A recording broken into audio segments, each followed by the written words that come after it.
When you have a groom like Warrior Ryan and the bride ends up being the worst out of the two, run. Run and never look back. MAFS Australia, Thursday the 13th of March, episode 8. And Athena and Adrian are not having the best time. He asked Athena if she'd ever cheated, and she says she did when she was in her early 20s, and he was being a total dick about it. And I know that for some people that is a deal breaker, but I think, well, people can change. Then they got a task to write each other a letter about what had changed them in their life, and she was just writing about being a mum and all that, which, to be honest, I don't think he'd have gave a fuck about anyway. And then he didn't even write a letter. He didn't even put one bit of effort in. And in my head, I thought to myself, either he's been abused as a child, or he's seen somebody being murdered, or like something like so drastic like that he doesn't want to talk about it. But just because you're told to write a letter about what's changed you doesn't mean to say that you have to go so deep into it. He could have said something else that changed him, like a slight thing. Do you know what I mean? Like a friend in his life, or his grandmother, or whatever other shite they talk. But he just didn't even want to put any fucking effort in. And then when the producer says to him that she'd seen his application and they were talking about cheating, and he was saying, "No, I didn't cheat, I wasn't going out with the person." Well, obviously if you're seeing somebody and then you're going with somebody else, then technically it's not cheating, but it just really depends on the situation and the agreement that they've got. But his face was telling a different story. I don't trust him. Now listen, I love Marina and Tony, but I am on Tony's side here. It could be just the way it's edited, but when he was talking about the most romantic thing that his ex had done for him, and she just totally was like, "Oh, I've never had that, I can't wait to have that. Oh, I'm so jealous that you've had that." Like, let the guy speak. Do you know what I mean? Like, we know that your husband didn't love you and they abused you or whatever, but he can't even get a word in edgeways. What I did find a bit strange though is that during the wedding, I'm sure he says that he gets up at like 4 or 5 a.m. And then all of a sudden he was saying to her in this episode that he wasn't a morning person. Make up your fucking mind. Billy and Serena are so cute. He said in his VT that he was a sensitive guy, and you kind of look at him and go, "Are you?" And I did doubt him, to be honest, but he does seem so sweet. And then when they were doing the challenge that they had to rate the girls, he just put her at number 1 and he was like, "That's it, that's all that matters." He's so cute. Okay. You may disagree with me here and let me know in the comments, but I don't think that what he said about the other women was that bad, other than the comment about he prefers somebody who's more Caucasian. But everybody's got a type, right? And I've never thought, "Oh, I prefer somebody who's more Caucasian, or they don't have these certain types of features, or like colour of skin or whatever else," right? But I have watched so many reality shows, and there's been people, black and white people, all different races, and they'll maybe say, "Oh, I like a dark chocolate man," or "I like a chocolate woman," and nobody ever says anything about it. It's as if like it's okay to say that, but it's not okay to say that you prefer a Caucasian. I don't have any preference, I'm usually going personality. But other than that, right, I don't think that any of the comments that he made was that bad, and I do think it was like kind of bantery. And when he was saying, "Oh, like she looks as if she'd kill you in your sleep," or whatever else, I've had worse than that said to my face, and I just find it funny. I don't know if she was really that offended by what he said about the other women, or if she was more offended that he put her at number 4. If anything, I think that he was trying to put her at number 4 but soften the blow by saying negative things about the other women. And another thing as well, when he said about Marina, like she's older, like I'm not attracted to older women, there's literally nothing wrong with saying that. It's okay to have a type. But let me know in the comments, do you think that what he said was really that bad? Before I watched the show this morning, I seen a clip of her saying that she'd got drunk and went and knocked on somebody's door. So you automatically think, "Oh, she's cheated." But she went to see Serena and told her what he said. And Billy was going nuts. They're all going nuts. I don't really think that there's a need for this. Australians don't come across as sensitive people. Like, they're not politically correct. They just come out with shit. So I think that's why I'm so confused about why this seems like such a big deal. Jackie and Ryan, we already know that they two are delusional. He thinks he's a warrior, and she thinks she's a fucking godly being above all else. She absolutely is like the worst type of person that I could ever meet. Other than a trad wife. When she was reading a letter about what changed her or made her who she is, all she could talk about was college, uni, experience, all the things that she could do for business. It was like a fucking application form to The Apprentice. It was so embarrassing. Then, when she says, I literally make money in my sleep. I mean, who makes money in my sleep? Let me tell you who makes money in their sleep. Even I make fucking money in my sleep. Anybody who's monetised on YouTube and TikTok is making money in their sleep. Anybody who sells audiobooks or does drop shipping makes money in their sleep. There's literally courses all over the internet about how to make money in your sleep. You're not the fucking be-all and end-all of fucking finance. She absolutely does my head in. I usually don't ever comment on people's looks, but since the show started, I've thought that she looked like a specific character. And then last night, I seen a post and somebody says, oh, my brother says that she looks like this character, and it popped up. And I thought, aye, that is quite a similarity. So I scrolled down in the comments and somebody says, oh, she looks like this character, a green person, very popular. And you cannot unsee this. Like the other day, when she was talking about her ex and she was sitting smiling, you literally cannot unsee it. Side by side comparison, they're like twins. If it comes up in your FYP, you'll see it and you'll be like, 100%. Now, while I don't like to comment on people's appearances, I do like to comment on their personalities, and she's an absolute fucking cunt. So he wasn't happy about it, and he's saying that was like a resume you just read out to me. And I don't like him either, right? But I was on his side during this. And then later, she was trying to do something nice, and she bought him a fucking book about relationships, like making money in relationships or something. And I was like, she is a fucking crackpot. I get that a lot of people get into relationships and they'll say, I want somebody who's driven, somebody who's successful, so that I'm not basically doing all the grafting and bringing all the money into the house. Understand that. Personally, I've been with people who have been rich, I've been with people who have been unemployed, and it doesn't matter to me. As long as you're happy with that person, I don't give a fuck how much money you make. But it seems as if she wants to come across as this power couple, and she just looks like a fucking loser.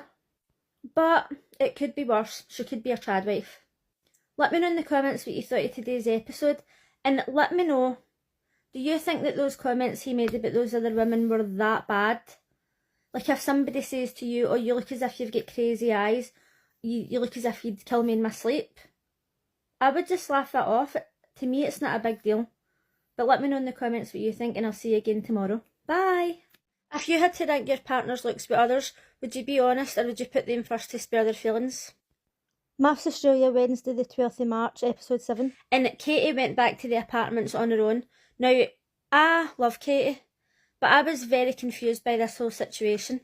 After the way he treated her at the wedding, she still wanted to give it a go. After the way he treated her at the honeymoon, she still went to the dinner party. But once she went to the dinner party, that should have been it, game over. You can want something to work as much as you want, but when he showed up at that dinner party and he was avoiding questions, he was gaslighting her, he was a compulsive liar, then she should have been out that door. When she went back to the apartments and he wasn't there and she found out that he was away home, she still stayed. When she invited two of the girls round to chat about it, the two of them were shocked. They were like, oh, he's ghosted you. Aye, he's ghosted you. He made it very clear at the dinner party that he wasn't interested, and you should be glad that he's gone. But she's obviously committed to the cause, so she still wanted to take part in Confessions Week without him. And that audition tape was a fucking joke. When they asked him about looks, he was like, oh, I just want a pretty face, like everything else fades. By the way, pretty faces fade as well, just so as he knows. He's an absolute fucking dick. She was clearly upset, but at that point I would have been laughing. I'd have said, is he fucking for real? What is this guy smoking? If he wanted a petite blonde or brunette, he maybe should have been honest in his audition tape, but he obviously can't fucking speak the truth for 1 second of his fucking pathetic life. So then we had Jackie and Ryan. The two of them are absolutely fucking unhinged. When they first moved into the apartment, she was saying, don't put your dirty shoes on the sofa or on the bed. Completely understandable. Listen, I'm not the tidiest person in the world, but even I don't like shoes on the sofa in bed. I don't mind people wearing shoes in the house. So she was saying, oh, let's compromise. And he says, oh, you don't get to decide what we compromise on. Now, I'm the sort of person who doesn't like being told what to do either. But when it comes to hygiene, basic hygiene, I don't think she was asking for too much. On the other hand, once they went into the bedroom and she was saying, oh, he better not put the TV on in the bedroom. You're not watching TV in the bedroom. I'd say, who the fuck are you to tell me where and when I can watch TV? Shut your fucking mouth. Then she's crying. Oh, I don't think people should watch TV in the bedroom. TV rots your brain.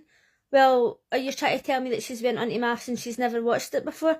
Because that is weird behaviour to me. I'm willing to make compromises here and there. I'm willing to compromise about when you take the bins out, who does the dishes, like tidying up and stuff like that. But do not fucking tell me when I can watch TV.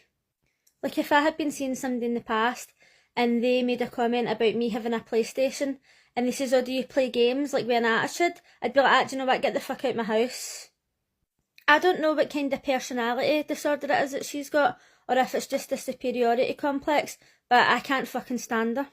When it came time to rank the men in order of attractiveness, she put him first. Now, he's not my type. He's not exactly ugly, but he's not my type. She put him first, and all was fine and well.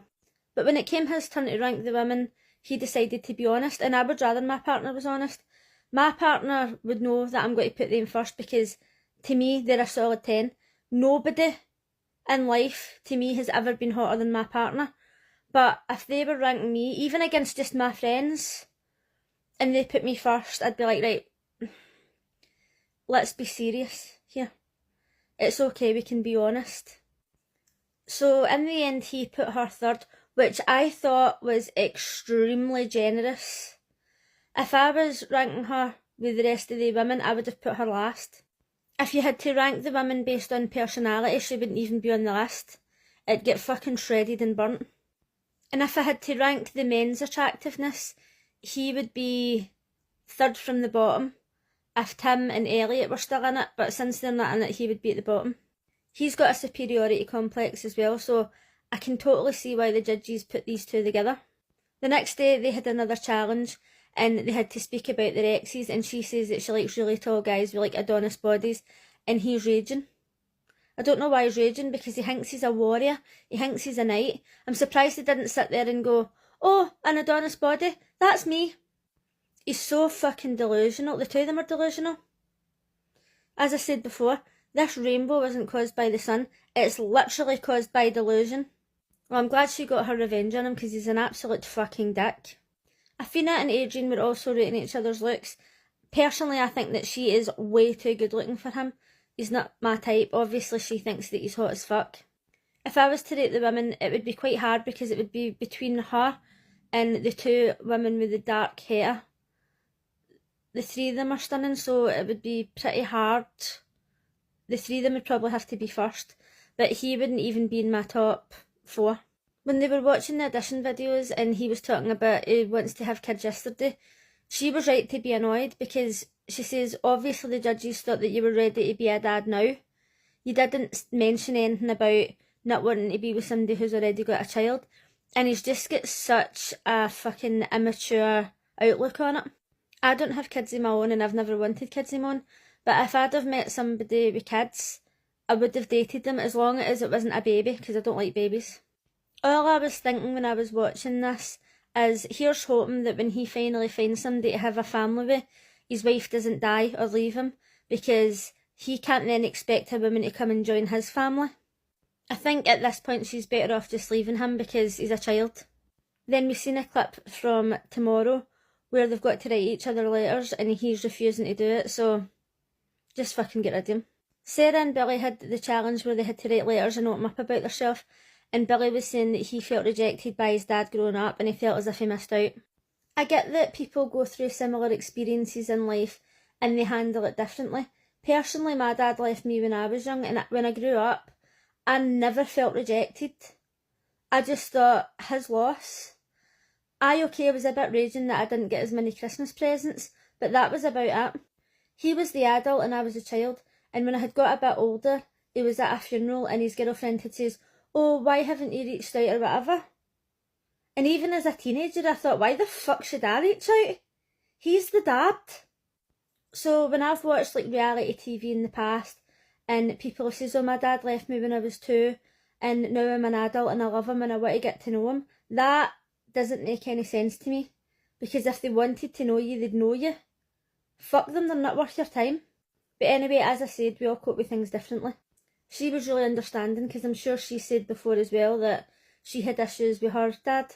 When Marina and Tony were ranking each other, I don't think we got to see him ranking the women, but she was ranking the men, and she was just going on and she was getting in depth, and it was hilarious because they were like putting him visualising fishing.